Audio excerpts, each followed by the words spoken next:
আমি যখন এই দেশে আসি, আমার সুস্থ মাকে আমি রেখে এসেছিলাম।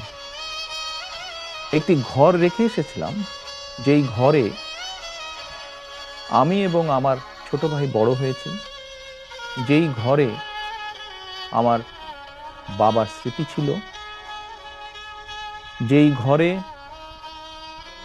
আমাদের দুই ভাইয়ের সন্তানরা জন্মগ্রহণ করেছিল,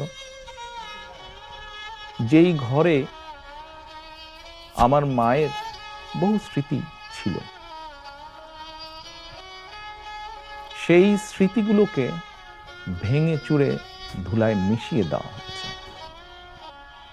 যে ভাইকে আমি রেখে এসেছিলাম সেই ভাই এখন আর নেই।